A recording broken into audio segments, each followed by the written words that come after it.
Okay.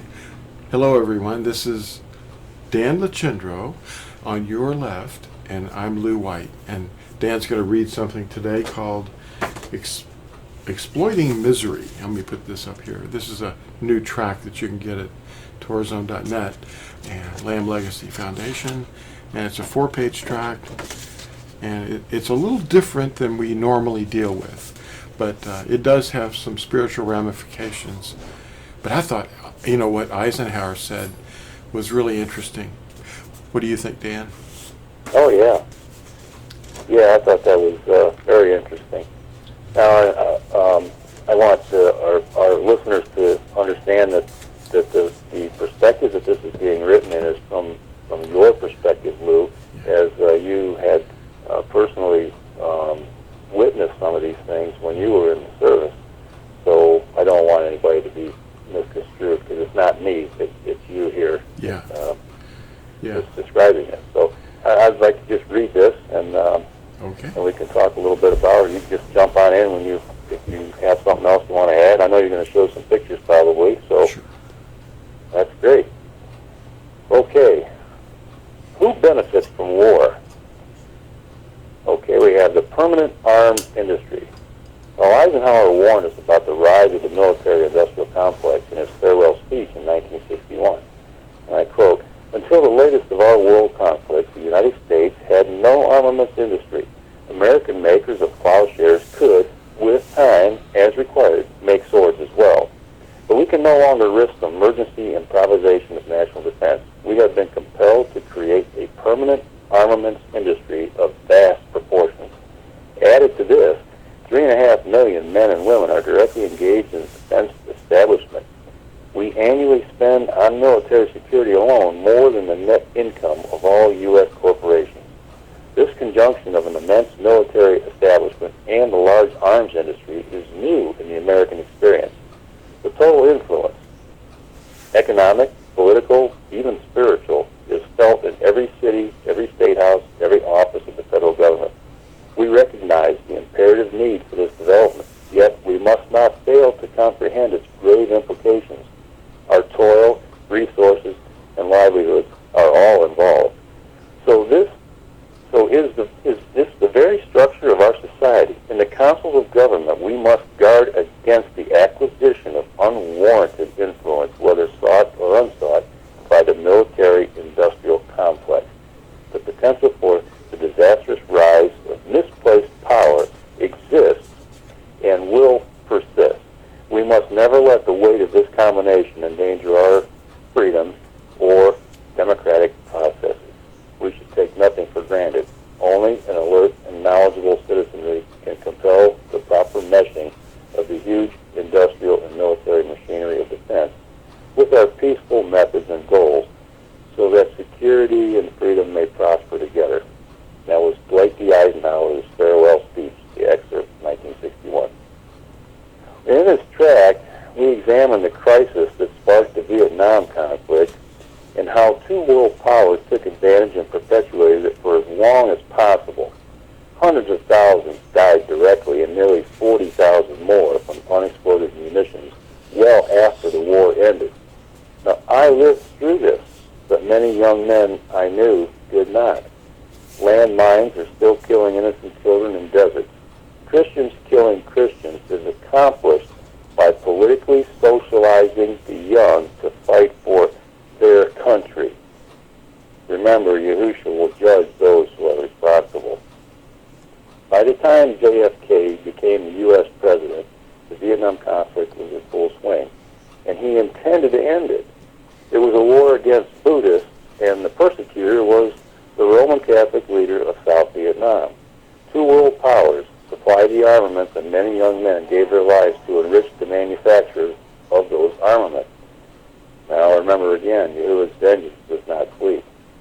To attract the attention of world media to the Catholic persecution of his Buddhist brothers, the Vietnamese Mahayana monk burned himself to death at a busy Saigon intersection on 6/11 in 1963. His name was Thich Quang Duc. The South Vietnamese president, Diem, a staunch Roman Catholic, was backed by the U.S. under the guise of communist infiltrators. These are a few things that must be connected, but very few see it. The 6th month, the 11th day, 1963, we had the self-immolation of a Buddhist monk, Thich Quang Duc, in Saigon. It sparks an outrage around the world and brings attention to the conflict. The 7th month, the 2nd day, same year, JFK meets with the Regimini Militantes University at Rome. November 1st and 2nd that same year, President Diem and his brother Ngo Dinh Nhu are murdered during a coup by dissident generals of the South Vietnamese Army. November 22nd of that same year, JFK is assassinated and Johnson is sworn in as president. And while he's still in flight after being sworn in as the U.S. president, Johnson revoked JFK's executive order to end the U.S. support in Vietnam.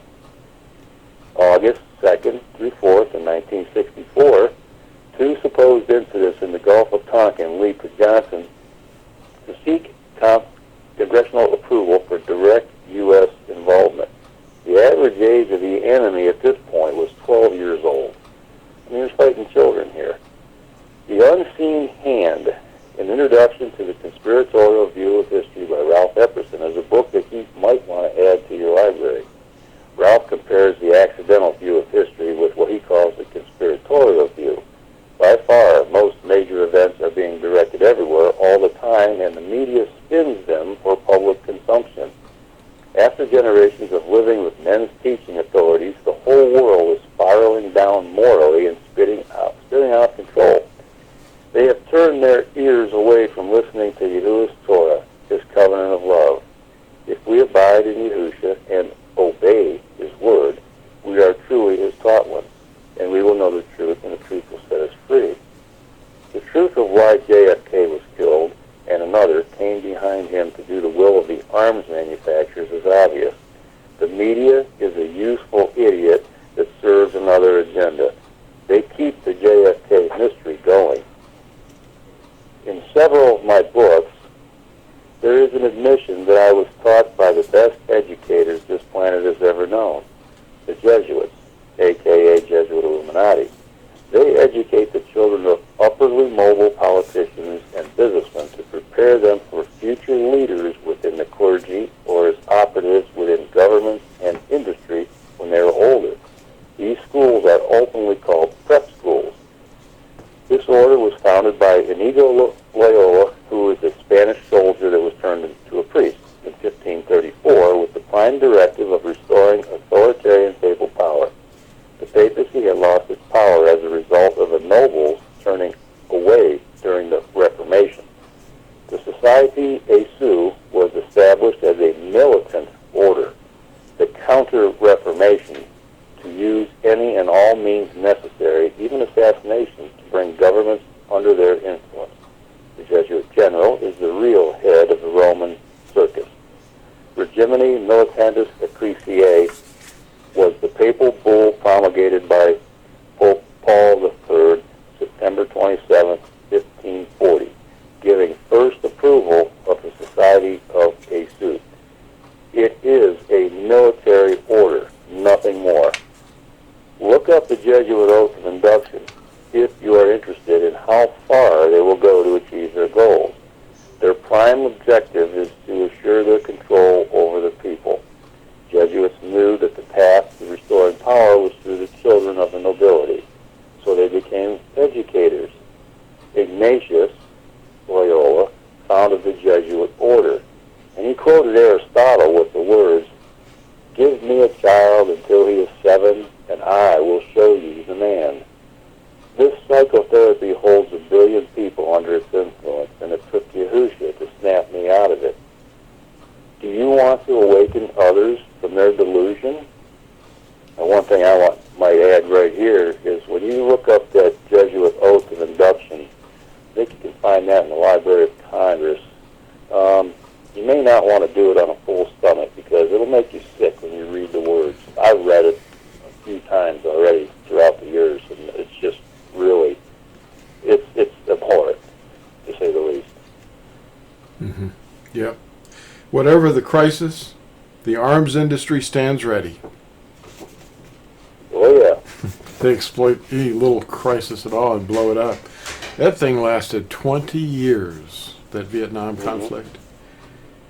And in this video, we're exposing the reason for the thing happening. I mean, it's obvious it was a fight between the Roman Catholic President Diem in South Vietnam, who was persecuting the Buddhists, and the Buddhists in the north were fighting to resist him because their brothers were being killed, and they had to do something. And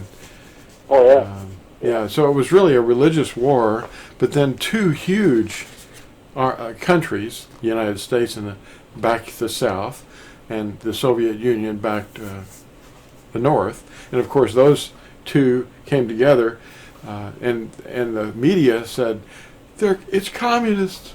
They're coming to get. They're coming to get us." It wasn't about communism versus capitalism. It was about Buddhism and Roman Catholicism. See, two Catholic presidents. This is something they never mentioned. Two Catholic presidents were assassinated within 3 weeks of each other, but you only hear about one of them. See, the Catholic president Diem was killed on November 2nd. He was assassinated. And then 3 weeks later, JFK is assassinated. And this was 4 months after he visited the Pope. You know, what do they call that? They call the real power behind the throne Regimini Militantis Universae, which is a modification of the bull that was Regimini Militantis Ecclesiae, which is the circus. But what does that mean? Well, Regimini Militantis Universae means all the militant regime in Latin. Yeah. That's it's interesting that the CIA is referred to as the company. Well, the Jesuit order has been called the company for hundreds of years. Yeah, they're all connected. And that's the connection that people, they're not making, because the media is spewing out a bunch of lies and nonsense all the time. The media is running defense all the time. Oh yeah, that's as we talked before, previous time. That's the fourth estate. Yeah. And it's all about people control. You control the minds of the people. You suggest what you want them to think and believe, and then they'll follow suit.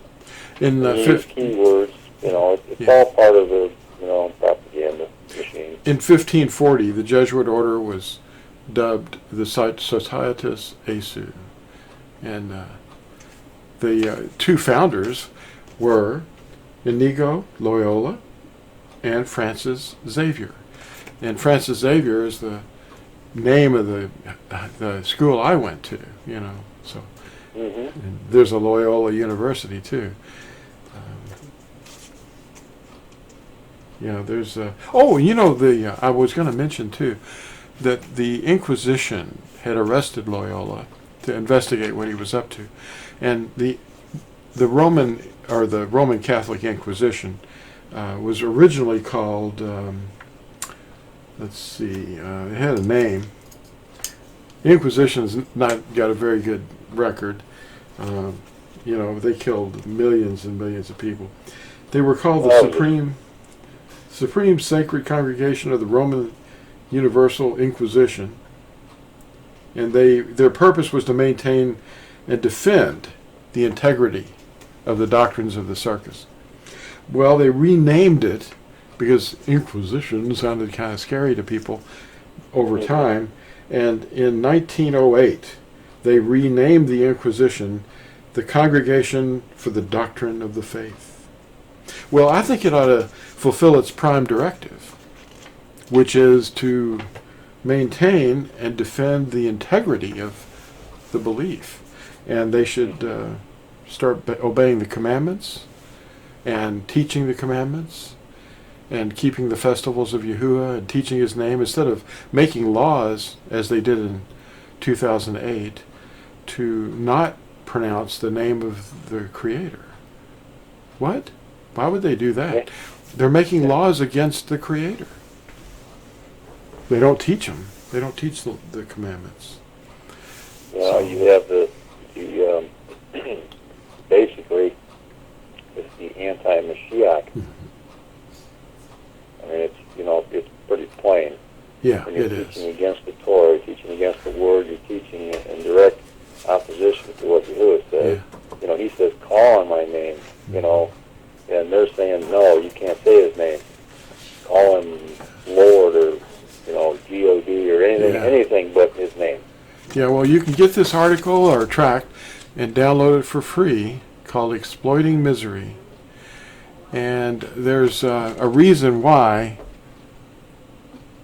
if you answer the question, who benefits from war? Well, while we were involved in Vietnam is evident in this photo. That equipment was more profitable, and this is the inside of the tract. I'm showing them the inside. And there's the dock, and here's some of the stuff that went on, and the meeting that was taking place between President JFK and the Regimini Militatis Universae, the Black Pope, and his organization. Well, you have anything to add to that before we wrap this up? Well, just I noticed on the tractor you have on the front cover, you have one of the helicopter doors and it has a dollar sign on it. Well, that's pretty obvious there. It's just, even this